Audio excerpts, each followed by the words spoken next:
दोस्तों, आज के इस बेहतरीन क्लास में हम लोग जेनेटिक्स, जिसको हिंदी में आनुवांशिकी कहते हैं, उसके एक बहुत ही बेहतरीन टॉपिक, इसको हम लोग डीएनए एवं आरएनए, डीएनए एंड आरएनए के नाम से जानते हैं, उसका शुरू से लेके अंतिम तक बहुत ही आसान लैंग्वेज में स्टडी करेंगे और समझेंगे कि डीएनए और आरएनए होता क्या है।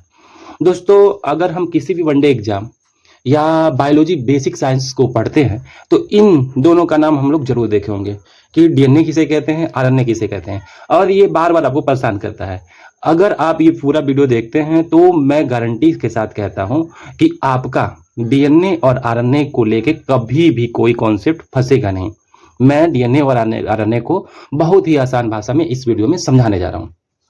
इस वीडियो को चालू करने से पहले मैं बता दूं कि हम अक्सर देखते हैं कि माता पिता से जो हम लोग के अंदर कैरेक्टर होते हैं, जैसे बॉडी स्ट्रक्चर हो गया और बालों का जो सीधापन है या कर्ली हेयर है या स्ट्रेट हेयर है, आंखों का कलर हो गया है, बच्चे की लंबाई हो गया है शरीर का, ये सब हमारे माता पिता से मिलता जुलता है।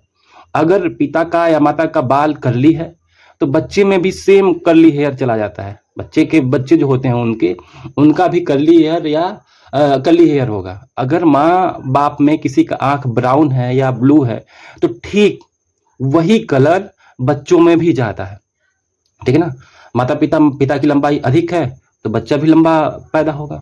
ठीक है ना। स्किन कलर की हो गई, अगर माता पिता सांवले हैं या गोरे हैं तो उनके बच्चे भी सांवले या गोरे होते हैं। तो ये सूचना को कि माता पिता ऐसे हैं और ऐसे ही बच्चों को बनाना है, इन सूचनाओं को कौन लेके जाता है? तो इसके पीछे का जो मेन हीरो है वो है यह जेनेटिक मटेरियल, जिसको हम लोग डीएनए कहते हैं, आरएनए कहते हैं। ठीक ना। ये जो डीएनए होता है दोस्तों, यही जो होता है पुराने जनरेशन से, माता पिता से कैरेक्टर्स को नए जनरेशन में, पुराने जनरेशन से कैरेक्टर को नए जनरेशन में लेके जाता है। इसी डीएनए में, इसी जेनेटिक मटेरियल में सभी सूचनाएं, जो भी क्या कहते हैं, इंफॉर्मेशन होता है कि बच्चे के अंदर ऐसा बनना चाहिए, बच्चा लंबा पैदा होना चाहिए, बच्चे की बॉडी लंबी होनी चाहिए, बच्चे का बाल कर्ली हेयर होना चाहिए, बच्चे की आंख इस कलर की होनी चाहिए, बच्चे का स्किन टोन इस कलर का होना चाहिए, ये सभी इंफॉर्मेशन इसी के अंदर समाहित होता है। ठीक है ना। तो ये क्या होता है, कैसे ये काम करता है, कैसे ये बनता है, अभी हम लोग इस वीडियो में शुरू से देखने वाले हैं। ठीक है ना। इसको आप लोग ध्यान से अंतिम तक इस वीडियो को देखिएगा। दोस्तों, हम लोगों को पता है कि एक जीव का, मनुष्य हो गया, कोई भी जीव हो गया, चाहे प्लांट हो या एनिमल हो, उसका शरीर ऐसे असंख्य बहुत ज्यादा सेल से मिलकर बना होता है, कोशिकाओं से मिलकर बना होता है। ठीक ना। ये कोशिका का जो स्ट्रक्चर है वो एक आइडेंटिकल स्ट्रक्चर है। ऐसा भी होता है, बहुत तरह तरह के कोशिकाएं होती हैं जिनका स्ट्रक्चर अलग अलग होता है। मैंने यहाँ पे एक प्रतीकात्मक चित्र लिया है कि मान लो कि ये कोशिका है। ठीक है ना। क्योंकि मनुष्य हो गया या कोई भी जीव हो गया, वो असंख्य कोशिकाओं से मिलकर बना होता है। ठीक है ना। तो उन कोशिका के अंदर बच्चा बीच में, सेंटर में एक गोल सा स्ट्रक्चर होता है। ठीक है ना। जिसको हम लोग कहते हैं न्यूक्लियस, या हिंदी में कहते हैं केंद्रक। ठीक है। इस केंद्रक में क्या होता है, ये इस केंद्रक में क्या होता है, एक थ्रेड, धागे जैसा स्ट्रक्चर होता है। इस केंद्रक में एक धागे जैसा स्ट्रक्चर होता है, ऐसे गूथा हुआ होता है। ठीक ना। उसमें स्ट्रक्चर इसमें होता है। जब उस धागे जैसे स्ट्रक्चर को आगे निकालते हैं तो कुछ ऐसा एक हमें स्ट्रक्चर मिलता है जिसको हम लोग क्या कहते हैं, क्रोमोजोम कहते हैं। जिसको क्या कहते हैं हम लोग, क्रोमोसोम कहते हैं। ठीक है ना। क्या कहते हैं हम लोग, क्रोमोसोम कहते हैं। ये किसके अंदर होता है, ये होता है केंद्रक के अंदर, धागे जैसा स्ट्रक्चर होता है जिसको हम लोग क्रोमोजोम कहते हैं। अब हम जानते हैं कि एक मनुष्य के अंदर, ह्यूमन के अंदर 23 जोड़ा क्रोमोजोम होता है, 23 जोड़ा होता है और कुल 46 क्रोमोसोम होते हैं। 23 जोड़ा, 23 दूना 46 क्रोमोसोम होते हैं। जब हम इस क्रोमोसोम को, ठीक है ना, और थोड़ा जूम करेंगे, ऐसे जूम करेंगे तो पाएंगे कि ऐसा कॉइल्ड स्ट्रक्चर है जिसमें दो धागे हैं, आपस में ऐसे ऐसे ऐसे गुथे हुए हैं, ऐसे। ठीक ना। ऐसे ऐसे गुथे हुए हैं। ठीक है। दो धागे हैं जो ऐसे गुथे हुए हैं। ठीक ना। इसको जब क्रोमोसोम को और हम लोग बड़ा करते हैं तो, ठीक ना, धागे जैसा स्ट्रक्चर मिलेगा जो आपस में गुथा हुआ होगा। और जब इनको हम डीएनए को और बड़ा करेंगे तो हमको एक जीन मिलेगा। ठीक है ना।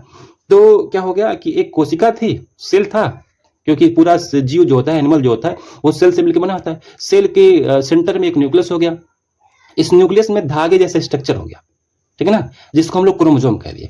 क्रोमोसोम को और बड़ा कर रहे हैं और जूम कर रहे हैं तो हमको डीएनए मिल गया। अब डीएनए को और जूम कर रहे हैं तो हमको मिल गया जीन। यहां तक सबको क्लियर हो गया। इसी मटेरियल को जो इस सेंटर में होता है, न्यूक्लियस में होता है, इसी मटेरियल को हम लोग क्या कहते हैं, इसी मटेरियल को हम लोग न्यूक्लिक अम्ल कहते हैं। क्या कहते हैं हम लोग? इसी मटेरियल को हम लोग न्यूक्लिक अम्ल कहते हैं, इंग्लिश में न्यूक्लिक एसिड कहते हैं। ठीक ना, क्लियर है? किसको कहते हैं? जो कि इस सेल के सेंटर में, न्यूक्लियस में पाया जाने वाला एक धागे जैसा स्ट्रक्चर है, जिसका वो क्या होता है, एसिडिक होता है, अम्लीय होता है। ठीक है ना, अम्ल क्षार आप लोग पढ़ेंगे, इतना तो पता ही है। तो उसका नेचर क्या होता है, जो इसमें धागे जैसा स्ट्रक्चर होता है केंद्रक में, न्यूक्लियस में, उसका वो अम्लीय होता है। ठीक है ना, वो अम्लीय होता है उसका नेचर। ठीक है, इसी को हम लोग क्या कहते हैं बच्चा? इसी को हम लोग न्यूक्लिक अम्ल कहते हैं या न्यूक्लिक एसिड कहते हैं। इसको सबसे पहले फ्रेडरिक मीसर ने नोटिस किया था। इसको सबसे पहले फ्रेडरिक मीसर ने नोटिस किया था। और ये जो धागे जैसा स्ट्रक्चर होता है, डबल स्टैंडर्ड मॉडल होता है, उसको दो वैज्ञानिकों ने, जिनका नाम था वाटसन एंड क्रिक, क्या नाम था? वाटसन एंड क्रिक ने सबसे पहले नोटिस किया था। किसने नोटिस किया था? वाटसन एंड क्रिक ने इसको खोजा था। सबसे पहले डीएनए को किसने नोटिस किया था? फ्रेडरिक मीसर ने। और इसके डबल स्टैंडर्ड मॉडल को किसने सबसे पहले खोजा था? वाटसन और क्रिक ने खोजा था। यहां तक आपको क्लियर हो गया? तो हमारा यहां तक क्लियर हो गया है कि डीएनए को सबसे पहले नोटिस किसने किया था? फ्रेडरिक मीसर ने। और इसके डबल स्टैंडर्ड मॉडल को खोजा किसने था? वाटसन और क्रिक ने। तो अभी हम लोगों ने देखा कि डीएनए जो है वह एक कोशिका के केंद्रक में पाया जाता है, न्यूक्लियस में पाया जाता है, धागे जैसा एक स्ट्रक्चर होता है। ठीक ना, तो क्या दोस्तों केवल केंद्रक में ही डीएनए पाया जाता है कोशिका के, मतलब न्यूक्लियस में ही डीएनए पाया जाता है? अगर पेपर में पूछ दे कि डीएनए केवल सेल के न्यूक्लियस में ही पाया जाता है, तो क्या यह सही है? तो इसका जवाब है नहीं। जो डीएनए आपका होता है वह केवल न्यूक्लियस में नहीं पाया जाता है, वह कोशिका के अन्य और भागों में पाया जाता है। जैसे कि ये माइटोकांड्रिया हो गया। माइटोकांड्रिया क्या होता है? माइटोकांड्रिया ऊर्जा घर जिसे कहते हैं, या एनर्जी हाउस जिसे कहते हैं, या किचन भी कहते हैं सेल का, जहां पर सेल को चलाने के लिए जो एनर्जी बनता है, सेल को चलाने के लिए एनर्जी की आवश्यकता होगी, वहां जहां पे एनर्जी सेल के चलाने के लिए बनती है, उसको माइटोकांड्रिया कहते हैं। माइटोकांड्रिया में अपना खुद का डीएनए मटेरियल होता है। इस माइटोकांड्रिया में अपना खुद का डीएनए मटेरियल होता है। तो कहाँ कहाँ हो गया डीएनए? एक तो न्यूक्लियस में और एक माइटोकांड्रिया में। और एक बात और, जो प्लांट सेल होते हैं, आपको पता ही होगा, उसमें क्या पाया जाता है? क्लोरोप्लास्ट पाया जाता है। प्लांट सेल में क्लोरोप्लास्ट पाया जाता है। उन क्लोरोप्लास्ट में भी डीएनए होता है।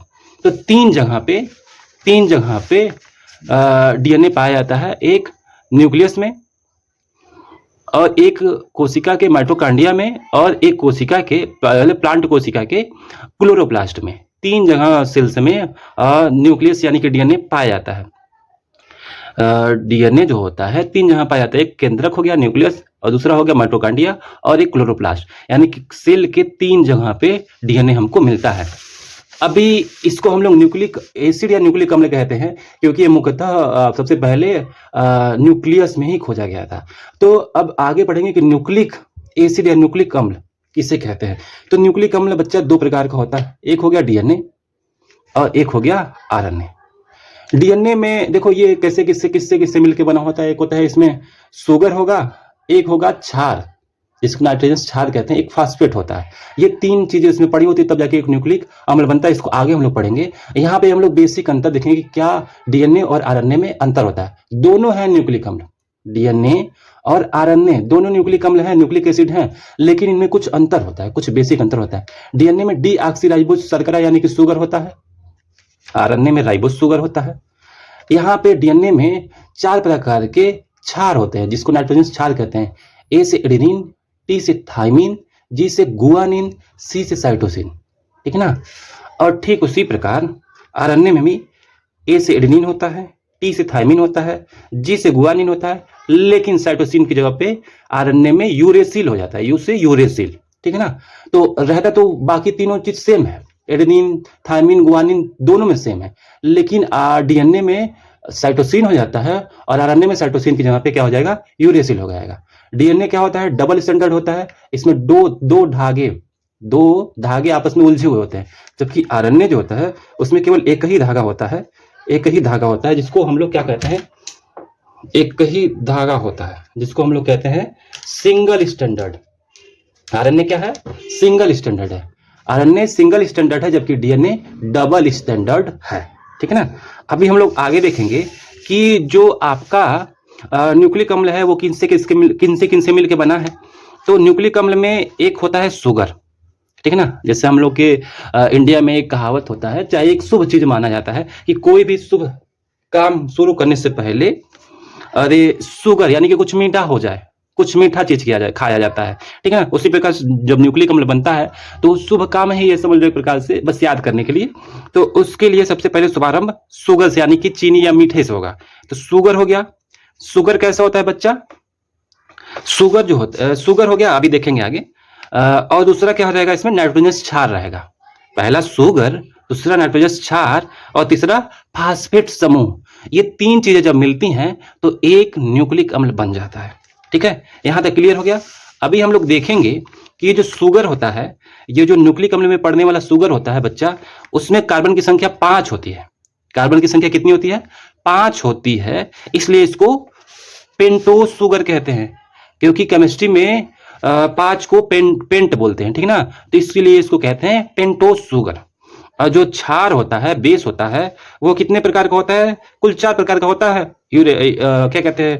एडेनिन, थाइमिन, गुआनिन, साइटोसिन या यूरेसिल, ठीक है ना। डीएनए में साइटोसिन और आरएनए में यूरेसिल। इसको 2 भागों में बांटा जाता है। जो आपका क्षार होता है इसको प्रायः 2 भागों में बांट दिया जाता है, प्यूरिन और पिरिमिडिन। ये छोटा स्ट्रक्चर होता है, ये बड़ा स्ट्रक्चर होता है, नाम से ही दिख रहा है बड़ा। तो प्यूरिन में एडेनिन और गुआनिन आता है, पिरिमिडिन में साइटोसिन, यूरेसिल और थाइमिन आता है, ठीक है ना। अब देखो जो ये पेंटोस शुगर होता है इसका स्ट्रक्चर ऐसे होता है, ऊपर ऑक्सीजन होता है, ये रिंग क्राउन लाइक ताज के जैसा स्ट्रक्चर होता है, ठीक है ना। बाकी जो फास्फेट समूह होता है न्यूक्लिक अम्ल में, जो फास्फेट समूह होता है वो ऐसे रहता है, इसका सूत्र ये होता है, ठीक है ना। तो यहाँ तक क्लियर हो गया आपका? आशा यहाँ तक क्लियर हो गया होगा आपका, ठीक है ना। थोड़ा सा मैं जूम आउट कर दूं। अभी आप लोग को ध्यान से देखिएगा। जो न्यूक्लिक अम्ल है वो शुगर, नाइट्रोजनस क्षार और फास्फेट समूह से मिलकर बना है। शुगर जो होता है 5 कार्बन का होता है, इसलिए इसको पेंटोस शुगर कहते हैं। इसका स्ट्रक्चर ऐसा होता है, क्राउन लाइक, ठीक है ना। जो नाइट्रोजनस क्षार होता है वो एडेनिन, थाइमिन, गुआनिन, साइटोसिन, ये डीएनए में एडेनिन, थाइमिन, गुआनिन, यूरेसिल, ये आपका आरएनए में हो जाएगा। इसको 2 भागों में बांटा गया है, प्यूरिन और पिरिमिडिन। प्यूरिन छोटा स्ट्रक्चर होता है, ये बड़ा स्ट्रक्चर होता है पिरिमिडिन। प्यूरिन में एडेनिन और गुआनिन आएगा और पिरिमिडिन में साइटोसिन, यूरेसिल और थाइमिन आ जाएगा, ठीक है ना। यहाँ तक क्लियर। अभी हम लोग देखेंगे कि ये जो शुगर है और शुगर हो गया और नाइट्रोजनस क्षार हो गया, बेस जिसे कहते हैं, और फास्फेट समूह आपस में जुड़ कैसे जाते हैं, ठीक है ना। ये हमें अभी देखना है। तो इसके लिए सबसे पहले हम लोग लेंगे 5 कार्बन का शुगर, जिसको पेंटोस शुगर कहते हैं। इसके साथ रखेंगे सबसे पहले हम लोग नाइट्रोजनस क्षार, एडेनिन, थाइमिन, गुआनिन, साइटोसिन या यूरेसिल, ठीक है ना। नाइट्रोजनस क्षार और शुगर को जोड़ेंगे। किस बंध के द्वारा जोड़ते हैं? एन ग्लाइकोसिडिक बंध के द्वारा शुगर और क्षार जुड़ता है। ये दोनों आपस में मिलके एक स्ट्रक्चर बनाते हैं, जिसको हम लोग कहते हैं न्यूक्लियोसाइड।